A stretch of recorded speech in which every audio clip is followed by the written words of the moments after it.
The alarm sounded across the Galactic Council chamber. It was not the usual soft chime that announced routine meetings. This was the emergency signal, the one that meant somewhere in the galaxy, someone was dying. Council members rushed to their seats. The Centauri representative arrived first, his blue skin pale with concern. The Avis delegate flew in next, her wings folded tight against her bird-like body. One by one, they gathered. The large viewing screen at the center of the chamber flickered to life. A face appeared. It was Velrun, one of the aquatic species from the outer rim. The creature's gill slits fluttered rapidly, a sign of extreme distress. Water dripped from its smooth skin. Behind it, sounds of screaming and destruction echoed. "Please," the Velrun gasped. "Anyone who can hear this. We need help. The Kresh have come. They are killing everyone. Our defenses are gone. Our military was nothing to them. Please, we have children. We have families. They are dying." The transmission cut to images from the planet's surface. It was horror beyond words. The insect-like Kresh swarmed across cities. Their massive bodies crushed buildings. Their acid weapons melted through walls. Velrun citizens ran in panic, but there was nowhere to run. The Kresh were everywhere. "We estimate 72 hours, the Velrun continued. "That is all we have left. After that, there will be no more Velrun. Please, someone help us." The transmission ended. The council chamber fell silent. The Centauri delegate spoke first. "We must send ships immediately." "From where?" the crystalline shard representative asked. Its voice chimed like broken glass. "The nearest fleet is 3 weeks away. Even if we sent them now, they would arrive to find only corpses. Then we send a closer fleet," the Avis delegate chirped. "There is no closer fleet," the Preen representative said sadly. Its flower-like petals drooped. The Kresh chose their target well. "The Velrun system is isolated, remote. By the time anyone reaches them, it will be over." Ambassador Hana of Earth sat quietly in her seat. She was new to the council, having joined only 5 years ago when humanity made first contact. She listened to the debate with growing frustration. "So we do nothing?" she asked. The council members turned to look at her. The Centauri delegate shifted uncomfortably. "Ambassador Hana, we understand your species is ... Dotchinate, but we must be realistic. The Kresh number in the millions on that world. They have orbital superiority. Even if we could reach the Velrun in time, what force could we send that would make a difference?" Hana stood up slowly. Her human frame was smaller than most species in the room, but something in her posture made them all pay attention. "You are talking about an entire species," she said. Her voice was calm but cold. "Billions of lives. And you are going to let them die because saving them is inconvenient?" "It is not about convenience," the Shard representative chimed. "It is about possibility. What you ask is impossible." Hana walked to the center of the chamber. She looked at each delegate in turn. The Velrun said 72 hours. Humanity can be there in 60. Shocked murmurs filled the room. The Centauri delegate stood. "Ambassador, with respect, that is not possible. Even our fastest ships cannot—" "Your ships cannot," Hana interrupted. "Ours can? And will—" The Preen delegate's petals perked up with interest. "You would send your military? To fight the Kresh? Ambassador, no offense to your species, but you are new to galactic affairs. The Kresh are one of the most dangerous species known. They have destroyed dozens of civilizations." Hana smiled. It was not a warm smile. "Then they are about to meet another dangerous species. One from a death world. One that knows exactly what genocide looks like. And one that will not stand by and watch it happen." She activated her personal communicator. The holographic display showed Earth's military command center.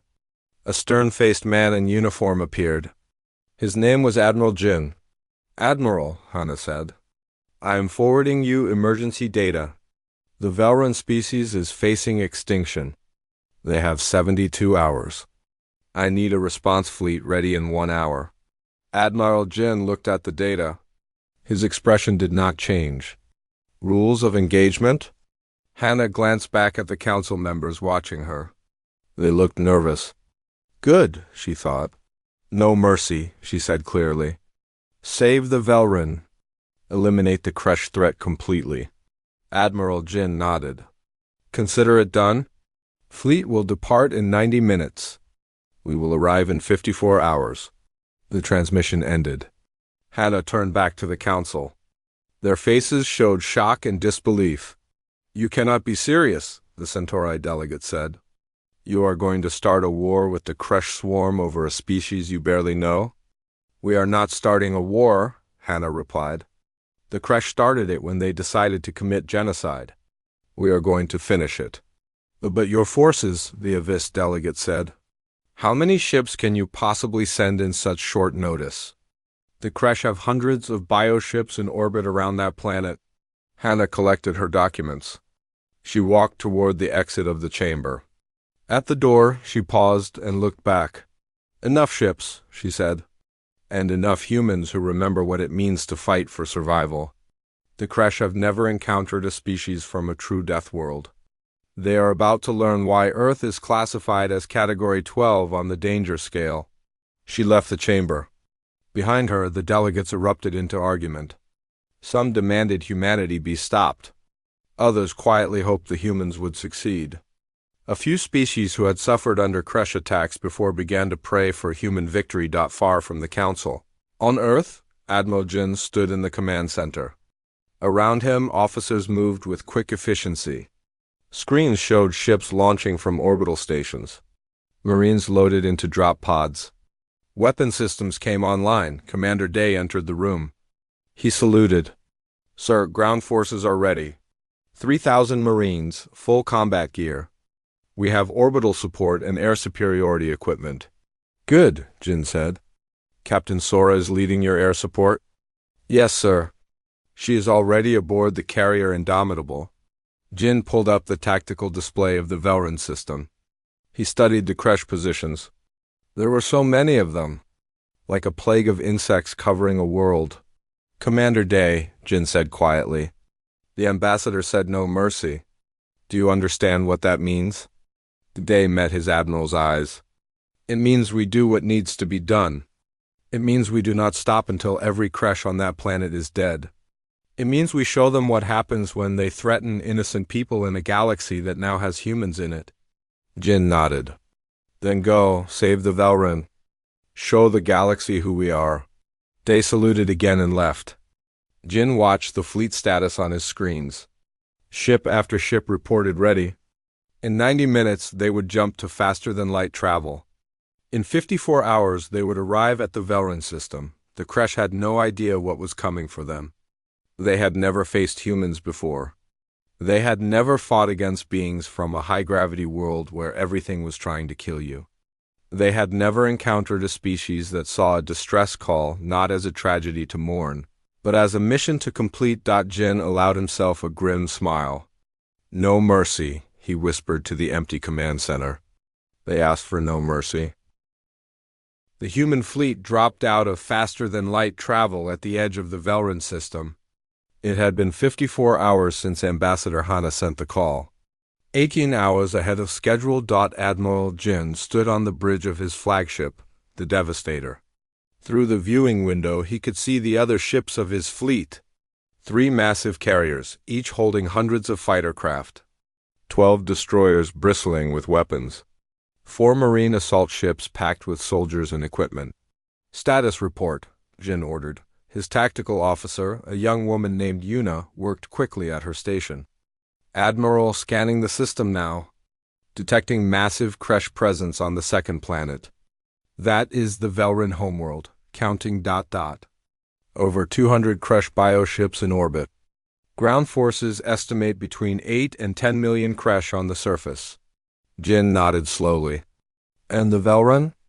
Life signs detected in underwater structures. They are hiding in their ocean cities. But sir, those cities are failing.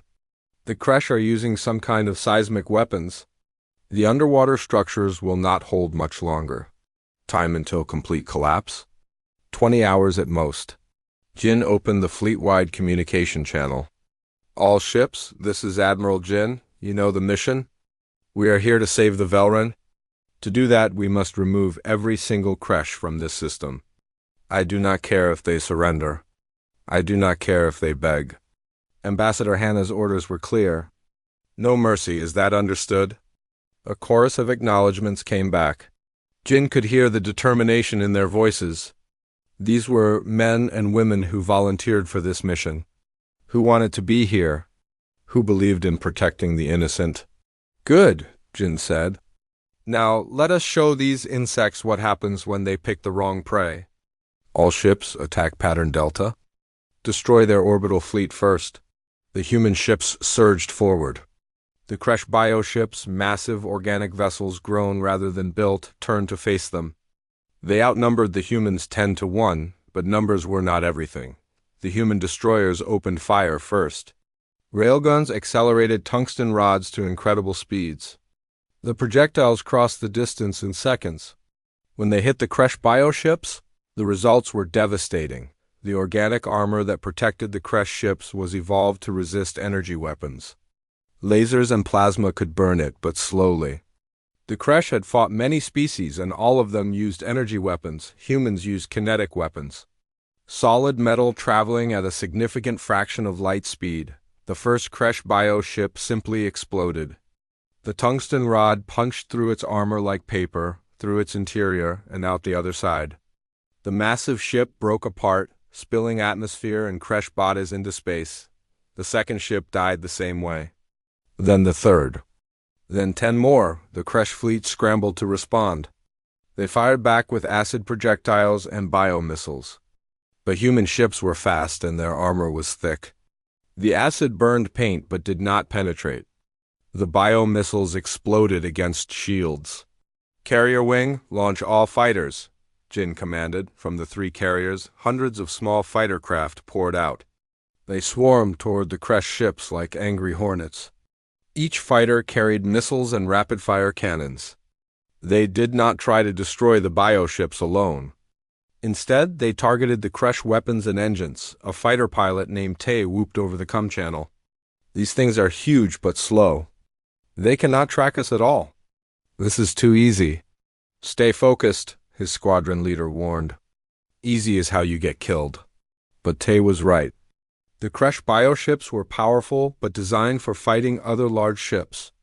Against small, fast fighters, they were helpless. The human pilots flew between them, fired their weapons, and danced away before the Kresh could respond. Within 2 hours, the battle was over.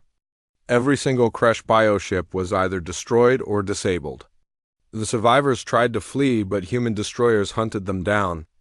Not one escaped. Admiral Jin watched the last Kresh ship explode on his viewscreen. Status of ground forces? Still analyzing, sir, Yuna reported. The Kresh control most of the main continent. They have established hive centers in major cities. Estimates show approximately 9 million Kresh soldiers still alive on the surface. Prepare the marine deployment, Jin ordered. Get Commander Day on the line. A moment later, Commander Day's face appeared on the communication screen. He was already suited up in his combat armor. Behind him, Marines were checking their weapons and equipment. Commander, orbital superiority is achieved, Jin said. You have clearance for deployment. Your orders remain the same. No mercy. Day's face was grim but determined. Understood, Admiral. We will clear the planet. What about collateral damage to Velrun structures? Avoid it when possible, but the Velrun themselves are our priority. If you must choose between saving Velrun lives and preserving their buildings, save the lives. Acknowledged. Beginning drop in 5 minutes. The communication ended. Day turned to his troops. Over 3,000 Marines looked back at him. They wore powered armor that enhanced their strength and protected them from almost any weapon. They carried automatic rifles, grenades, and heavy weapons. Captain Sora stood beside Day. She would be leading the air support teams. The Kresh are concentrated in 5 major hive locations, she said. I recommend we hit all 5 at once. Prevent them from reinforcing each other. Day nodded. Agreed, split the force. Alpha, Bravo, and Charlie companies take hives 1 through 3.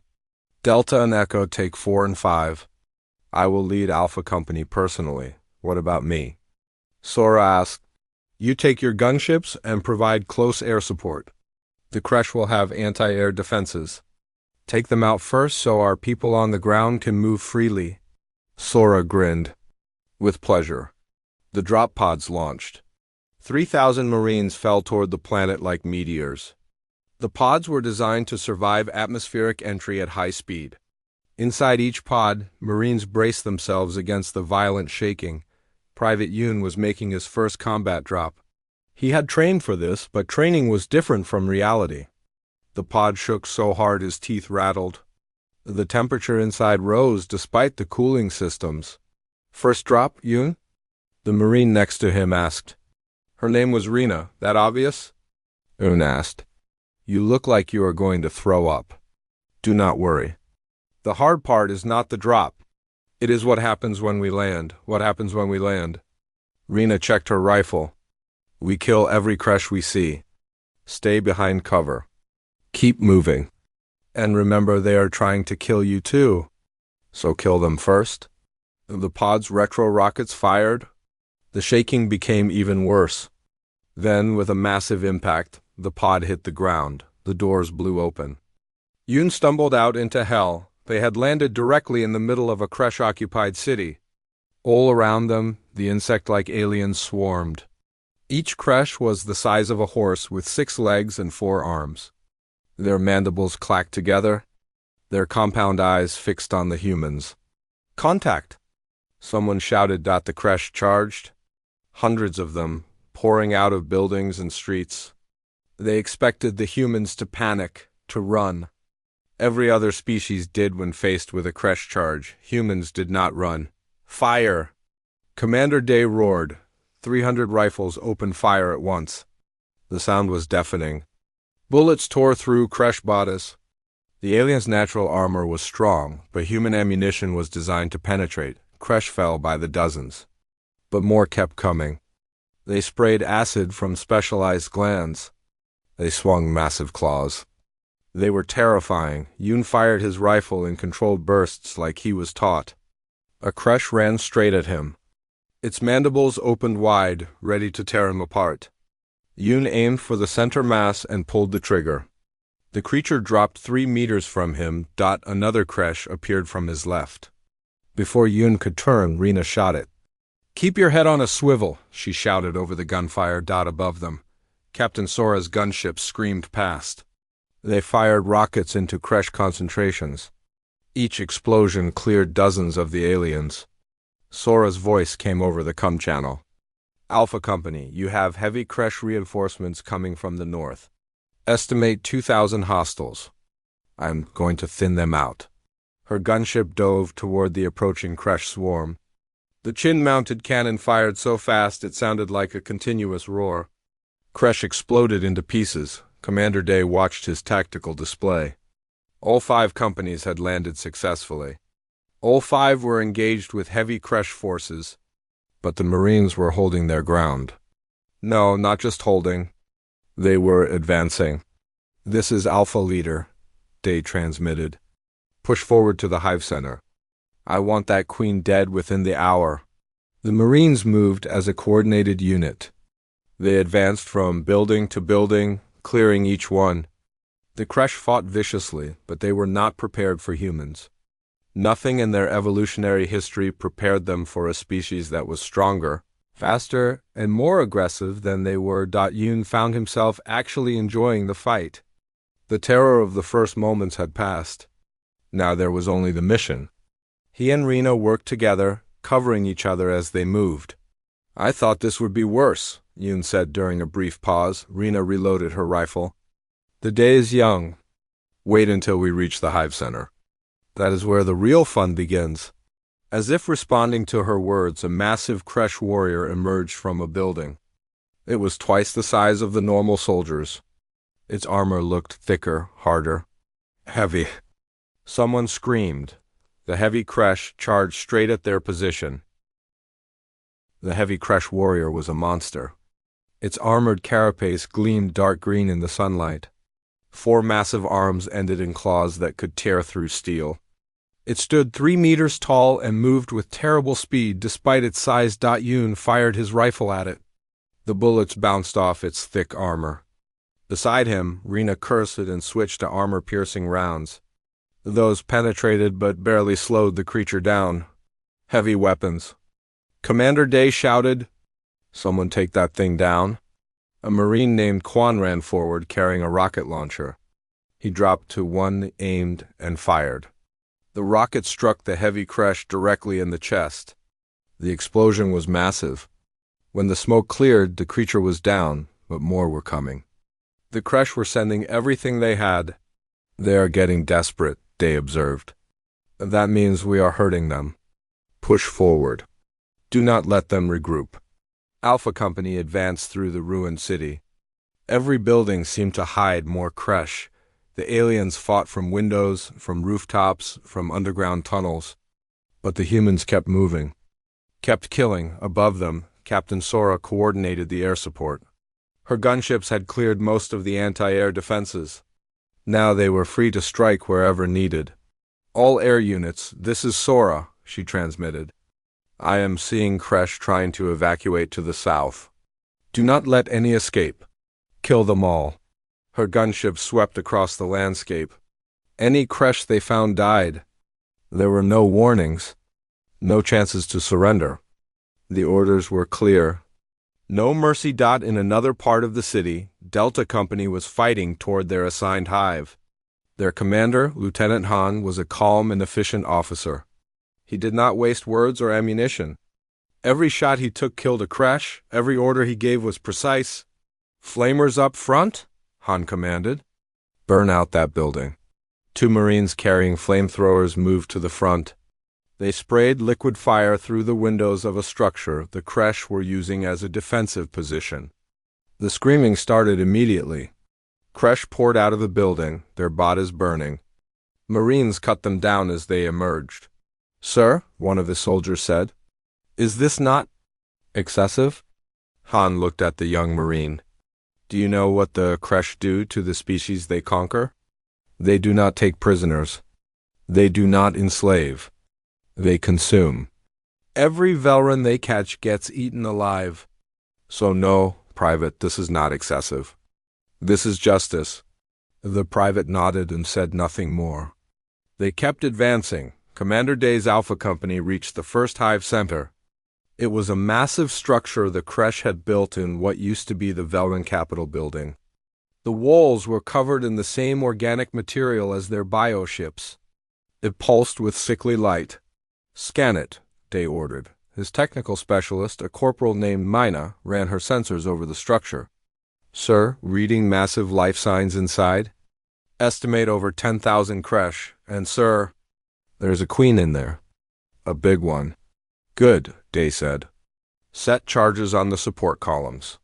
We are bringing this whole thing down." "Sir, there might be Velran survivors in nearby structures. The collapse could—" "I said set the charges," Day interrupted. His voice was cold. "We have a job to do. The longer we take, the more Velran die elsewhere. The queen dies now." Mena hesitated only a moment, then nodded. She and her team moved to place the explosive charges. While they worked, the Kresh inside the hive realized what was happening. Warriors poured out of every entrance. They attacked in waves, trying to stop the humans from destroying their queen, but Alpha Company had been fighting for hours now. They were tired but experienced. They knew how to work together. They formed a defensive perimeter and killed everything that came close. Yun was down to his last magazine. His armor was scored with acid burns. His body ached.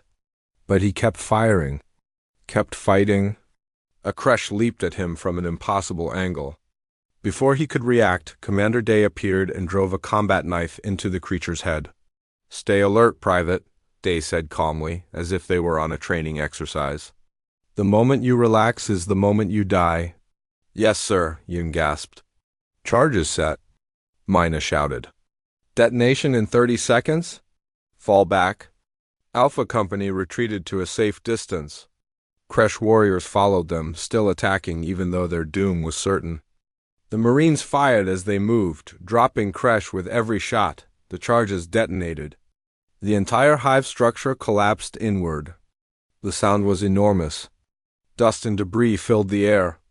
When it cleared, the hive was gone. Just rubble remained. And somewhere under that rubble was a dead queen. Target destroyed, Day reported to Admiral Jin. Moving to the next objective. Across the planet, the other companies reported similar successes.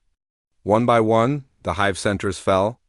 The Kresh were being pushed back, but they were far from defeated. Captain Sora flew her gunship toward Hive Center 4.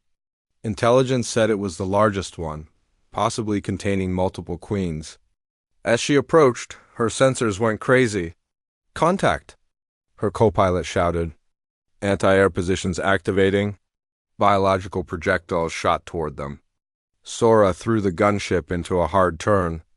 The projectiles missed by meters. She armed her missiles and fired back. The anti-air positions exploded, but more appeared. The Kresh had been waiting for them. "This is Sora to all air units. Heavy resistance at Hive 4. I need backup now." 3 more gunships joined her. Together they attacked the anti-air defenses. It was a fierce battle. One gunship took a hit and spiraled down, crashing into the ground. Sora saw the explosion and felt rage flood through her. "Kill them all," she hissed. She pushed her gunship to maximum speed and dove toward the largest concentration of Kresh positions. Her guns blazed. Her missiles flew. Kresh died by the hundreds. On the ground near Hive Center 5, Private Yoon and his squad were pinned down. They had gotten separated from the main force during a chaotic firefight. Now they were surrounded by Kresh in a partially destroyed building. "How many do you count?" Rena asked. She was breathing hard. Blood trickled from a cut on her forehead. "Too many," Yoon replied. "And we are almost out of ammo." The other 3 members of their squad were equally low on ammunition. They could hear the Kresh moving outside, circling like predators. "Ideas?" Yoon asked. Rena looked at him. Then she smiled. It was not a happy smile. "You know what Commander Day said? No mercy. That goes both ways." She pulled a grenade from her belt. Then another. Then her last 2. "We charge them. Throw everything we have. Either we break through or we die fighting." "I vote for breaking through." Yoon checked his weapon. 8 bullets left. He had 2 grenades. His combat knife. That was it. He thought about surrender, but he knew the Kresh did not take prisoners. Besides, after what he had done today, after how many Kresh he had killed, they would make his death slow and painful. Better to go down fighting. "On 3, Rena said. 1, 2, 3. They burst from the building. Yoon threw his grenades as hard as he could. They exploded among the Kresh. He fired his last 8 bullets. Dropped the rifle. Drew his knife. A Kresh warrior lunged at him. Yoon ducked under its claws and drove his knife up into its softer underbelly. The creature screamed. Another Kresh attacked from his left. Yoon could not dodge in time. Then gunfire erupted from behind him. The Kresh fell dead. Yoon turned to see Commander Day and a squad of Marines emerging from another building. "Next time, Private, stay with your unit," Day said. But there was approval in his voice. "Yes, sir," Yoon said weakly. By nightfall, all 5 hive centers were destroyed. But the fighting was not over. Millions of Kresh remained on the planet, now scattered and leaderless. Without their queen's guidance, they were reverting to basic instincts: attack, feed, survive, that made them even more dangerous in some ways. They no longer fought with strategy. They just attacked anything that moved. Admiral Jin watched the tactical displays from orbit.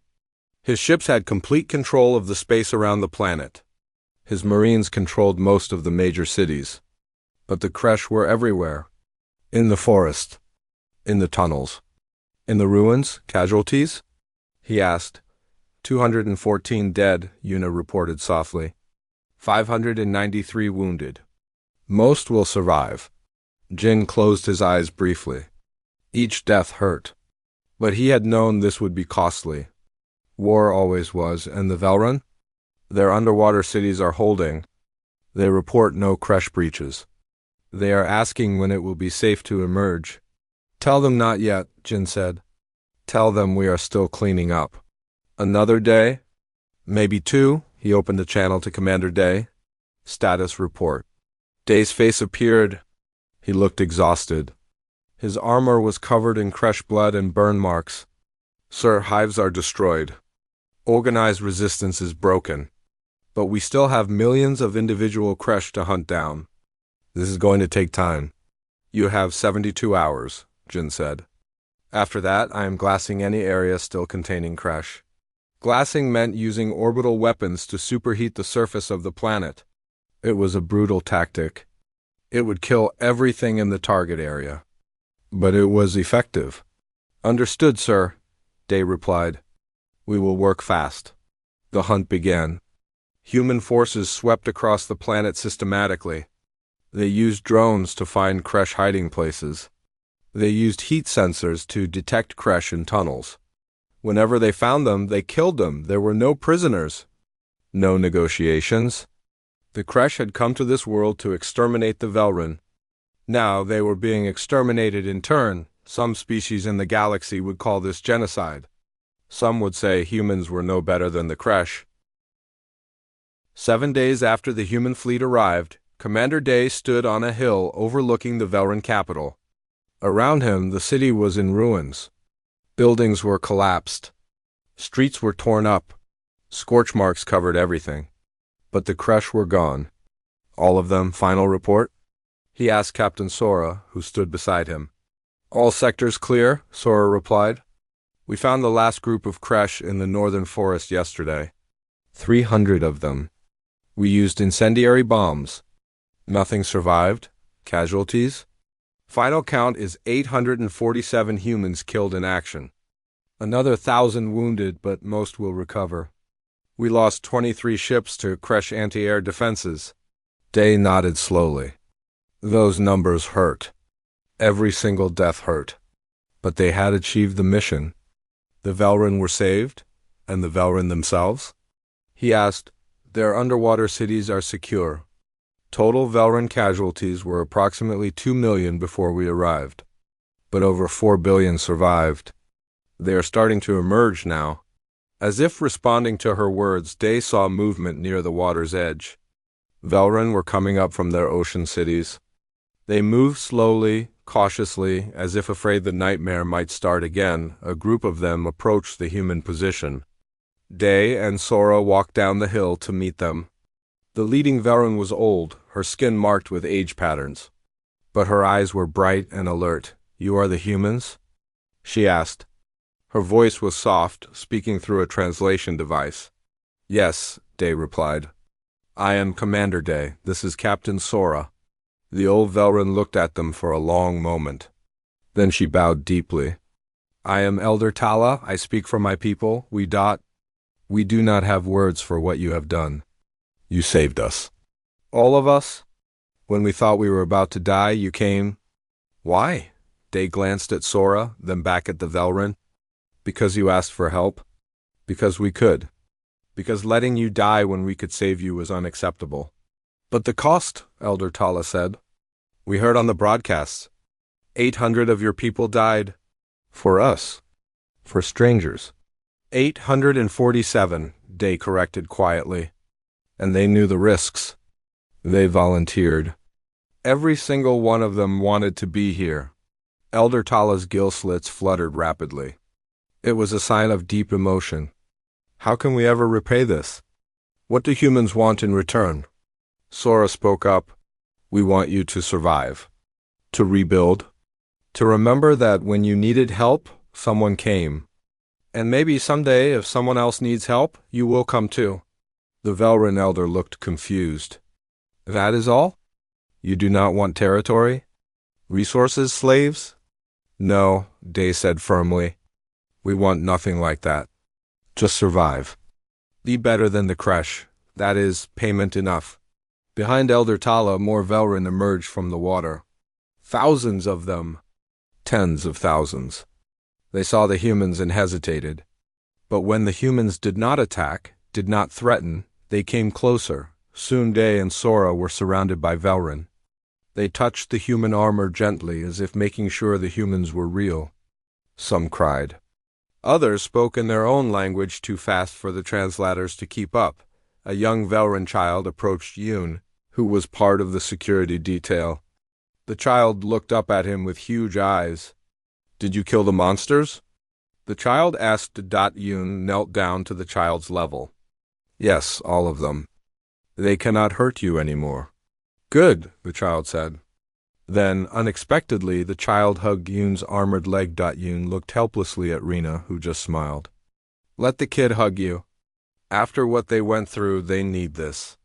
While the Velrin celebrated their survival, far away in the Galactic Council chamber, a very different conversation was taking place. Ambassador Hannah stood before the council.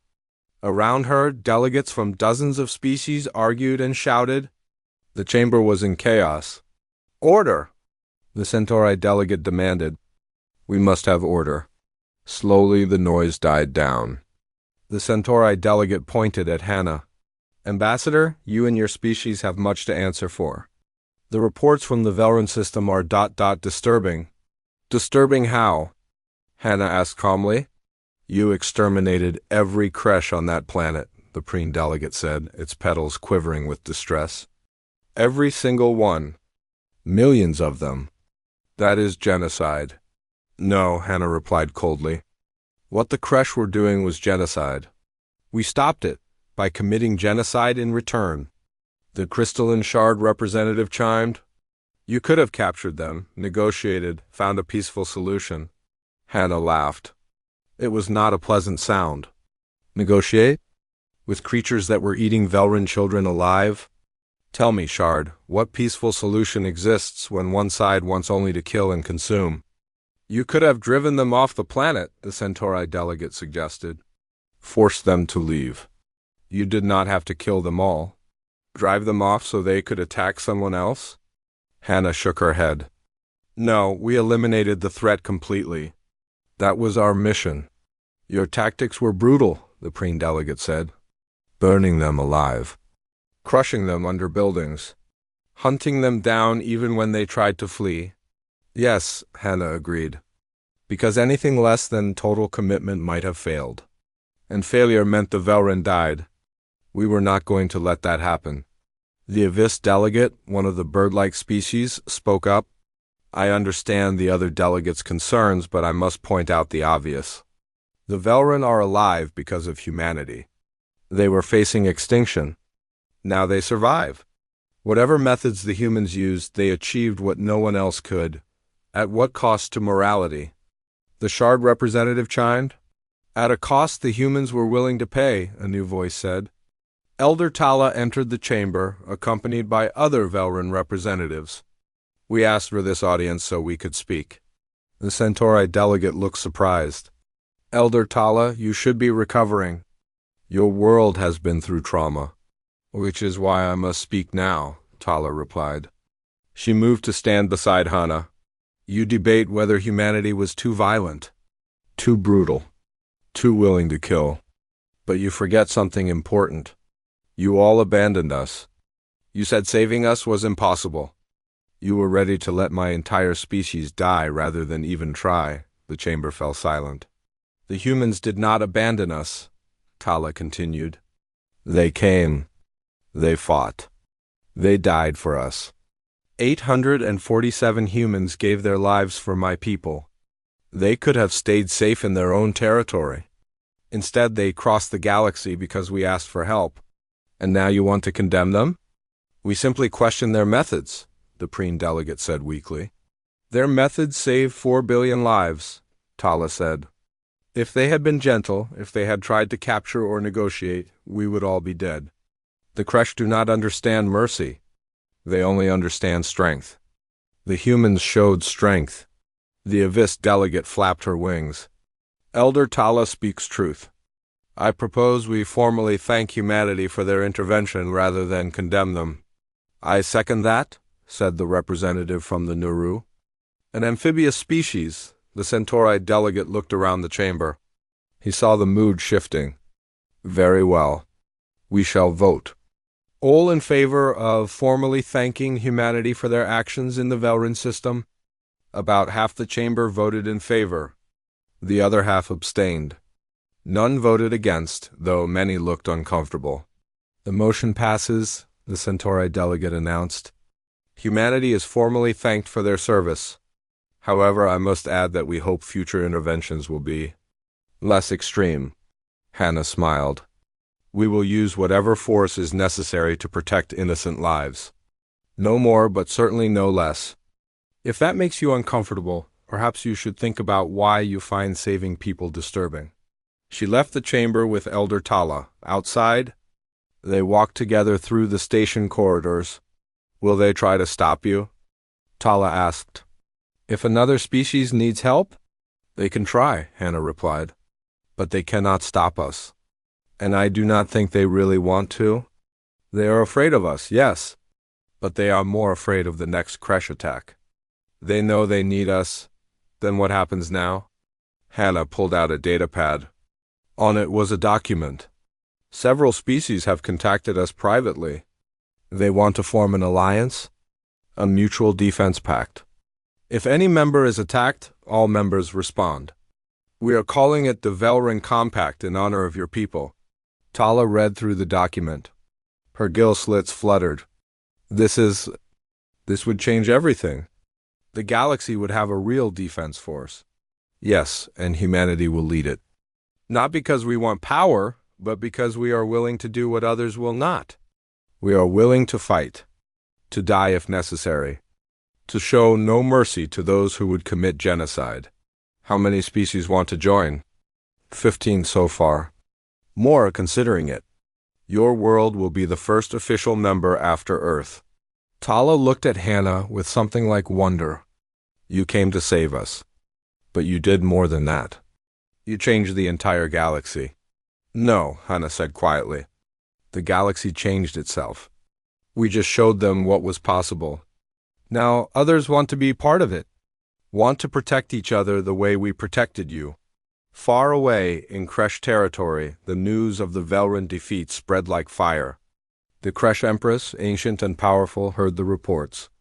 An entire Kresh invasion force destroyed. Every last warrior killed. The Queen's dead, and who did this? Humans. A species the Kresh had never heard of until now, the Empress issued orders. All Kresh forces were to avoid human-protected worlds. They were to gather intelligence on this new species. They were to be cautious. For the first time in their long history, the Kresh were afraid. 3 months had passed since the battle for the Velrin homeworld. Lieutenant Han stood on the parade ground of the new human base, watching Velrin children play near the perimeter fence. They were laughing, chasing each other in some game. It was hard to believe that just months ago, these same children were hiding in underwater cities, terrified for their lives. Amazing, is it not? A voice said beside him. Han turned to see Elder Tala approaching. She moved easier now with more confidence. The fear was leaving her people slowly but surely. It is, Han agreed. They seem happy. Thanks to you. Thanks to all humans. Tala watched the children for a moment. I wanted to ask you something, Lieutenant. Why do you stay? The battle is over. You could return home. But many of you remain here. Why? Han considered his answer carefully. Because our job is not finished. We saved you from the Kresh, yes. But we want to make sure you stay safe. We are training your people in basic defense, building early warning systems, making sure if another threat comes, you will not be helpless. You are teaching us to be warriors, Tala said. We have never been warriors. We are teaching you to survive, Han corrected. There is a difference. You do not need to become soldiers. But you should know how to defend yourselves, how to call for help, how to hold out until help arrives. A young Velrin approached them. His name was Karo, and he was one of the first volunteers for the defense training program. Lieutenant Han, sir. The morning training session is ready? Good, Han said. I will be there shortly. Koro saluted awkwardly and hurried off. Han smiled. They are learning quickly. Some of our people worry, Tala admitted. They say learning violence will corrupt us, make us like the Kresh. Violence and defense are not the same thing, Han replied. The Kresh use violence to take. You will use it only to protect. That difference is everything. Meanwhile, on the Galactic Council Station, Ambassador Hana was in a meeting room with representatives from the 15 species who had signed the Velrin Compact. The room was crowded, but the mood was energized.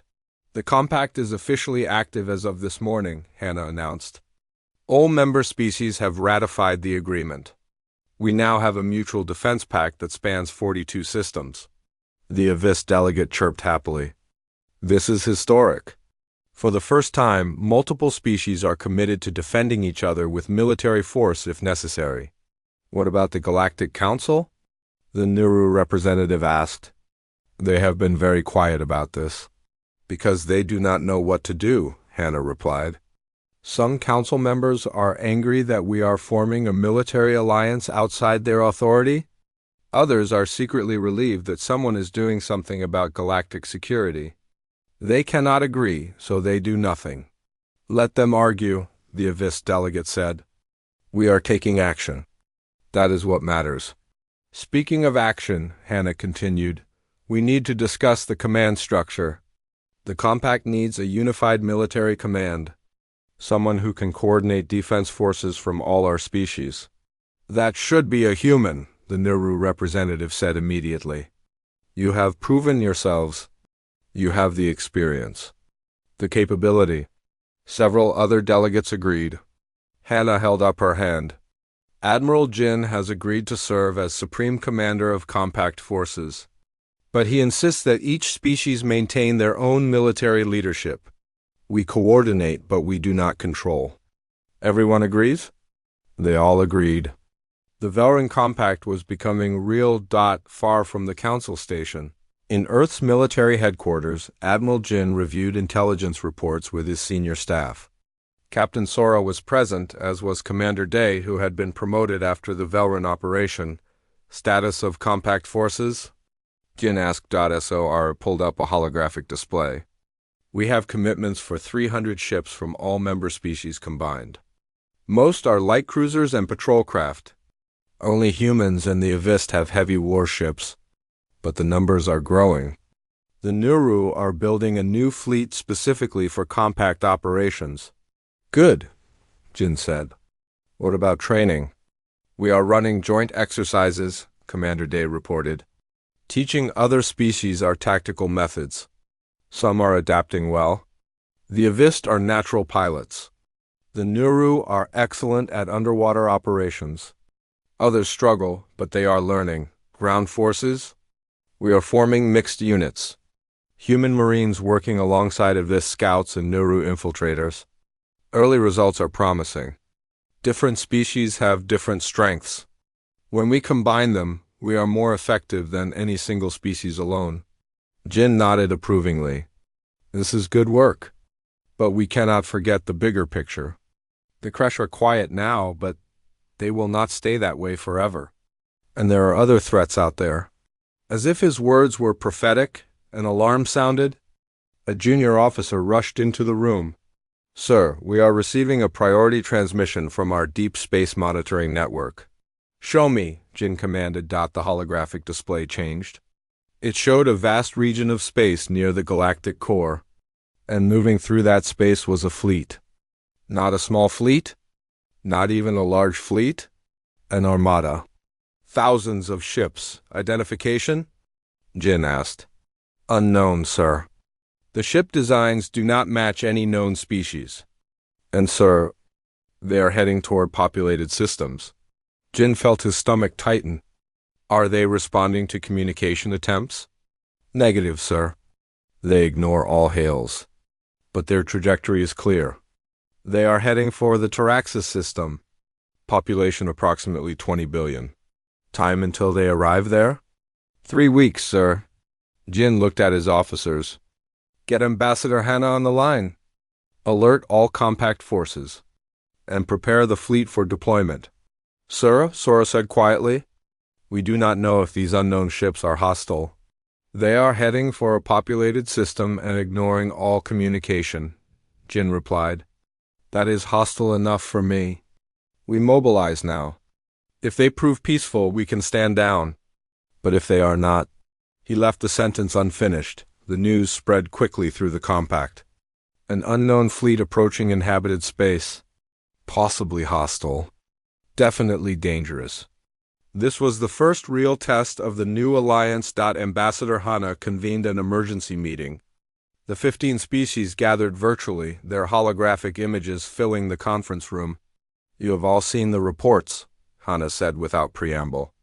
A massive fleet of unknown origin is approaching the Taraxis system.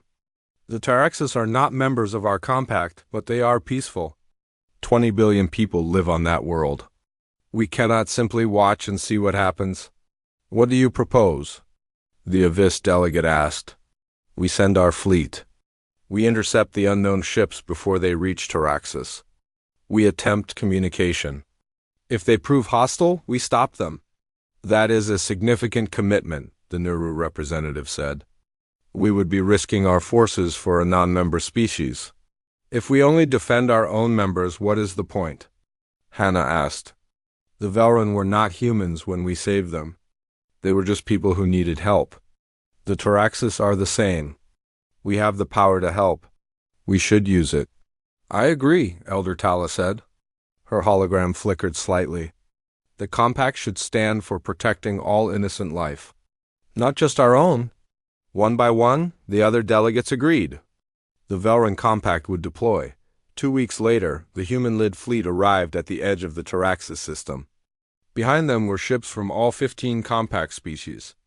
It was the first time they had operated together in a real combat situation. Admiral Jin stood on the bridge of the Devastator. Ahead of them, the unknown fleet was visible on sensors. Thousands of ships, all strange designs. Open all channels, Jin commanded. All languages. All frequencies. Broadcast this message. This is Admiral Jin of the Velrun Compact. You are approaching an inhabited system. Identify yourselves and state your intentions. They waited. Seconds turned to minutes. Then finally a response came. The voice was harsh, mechanical, translated by computers. We are the Ravagers. We take what we need. Resistance is futile. Stand aside or be destroyed. Jin looked at his crew. Then he smiled. It was a cold smile. Well, at least they are honest. He opened the channel again. This is Admiral Jin. You seem to misunderstand the situation.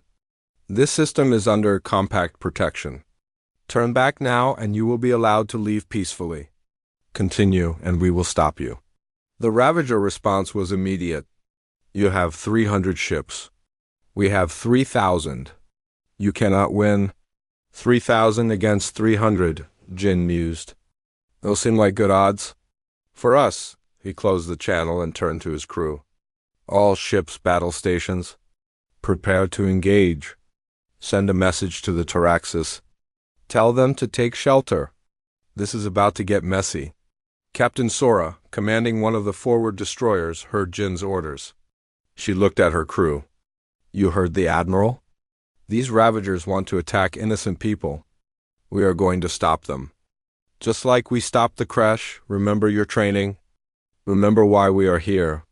Commander Day led the Marine contingent.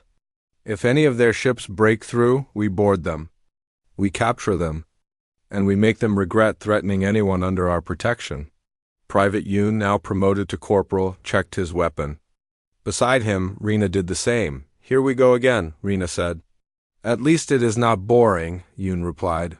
The two fleets faced each other in the darkness of space. 300 ships against 3,000.